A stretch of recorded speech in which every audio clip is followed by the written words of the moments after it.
আসসালামু আলাইকুম এভরিওয়ান, আপনারা সবাই কেমন আছেন? আশা করছি আলহামদুলিল্লাহ সবাই ভালো আছেন, সুস্থ আছেন। আমিও আলহামদুলিল্লাহ ভালো আছি। তো আমি তো আপনাদেরকে আগের ভিডিওতে বলেছিলাম আমি বাপের বাসায় যাওয়ার পর আমার আম্মু হরেক রকমের আমাদেরকে পিঠাপুলি বানিয়ে খাওয়াইছে আর কি। তো আমার আম্মু ফার্স্টে যেটা বিনি চাউল বলে আপনারা সবাই চিনে থাকবেন। তো বিনি চাউল দিয়ে আজকে একটা পিঠা বানাবে। এটাকে বলি আমরা বাত পিঠা। আপনারা যারা চট্টগ্রামের মানুষ আছেন তারা অনেকেই এটাকে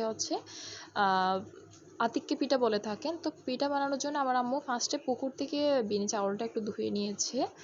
ধুয়ে নেওয়ার পর এটাকে আবারও ভালো করে ট্যাপের পানি দিয়ে ধুয়ে নিয়েছে। এরপর কলা নিয়েছে, বেশি করে কলা নেওয়ার পর নারকেল কুচি দিয়েছে, এরপর গুড় দিয়েছে, ভালো করে এটাকে মেখে নিচ্ছে। সামান্য একটু লবণও দিয়েছে। আর এখানে দেখেন কলা পাতাগুলো পরিষ্কার করে নিচ্ছে কাপড় দিয়ে।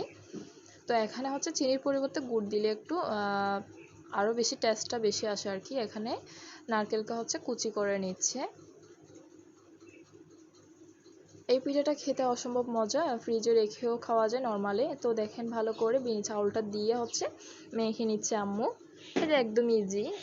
সবচেয়ে এই পিঠাটা সহজ পদ্ধতিতে যদি আপনারা করতে চান তাহলে আপনারা এটাকে, আর যদি শর্টকাটে যদি তাড়াতাড়ি করতে চান তাহলে এটাকে আপনারা প্রেশার কুকারে করবেন। তো দেখেন একটা কলা পাতা নিয়ে কিভাবে ভাঁজ দিচ্ছে। আপনারা এই ভাঁজটা দেওয়া শিখে নিন, তাহলে আপনাদের কাছেও একদম ইজি হয়ে যাবে। কোনো ঝামেলা ছাড়া এই পিঠাটা তৈরি করা যায়। জাস্ট কয়েকটা উপকরণ থাকলে হয়ে যাবে। তো এভাবে এক একটা তৈরি করে নিচ্ছে পিঠাগুলো। তো তারপর দেখেন একটা স্ট্যান্ড দেওয়ার পর সামান্য একটু পানি দিয়ে এই আমার ভাজ করে পিঠাগুলো দিয়ে দিচ্ছে আর কি।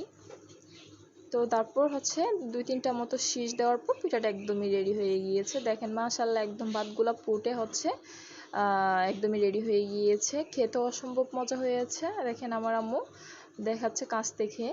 তো আপনারা অবশ্যই টেস্ট করে দেখবেন। তো ভালো লাগলে অবশ্যই লাইক সাবস্ক্রাইব করে আমার পাশে থাকবেন। আসসালামু আলাইকুম ওয়া রাহমাতুল্লাহ।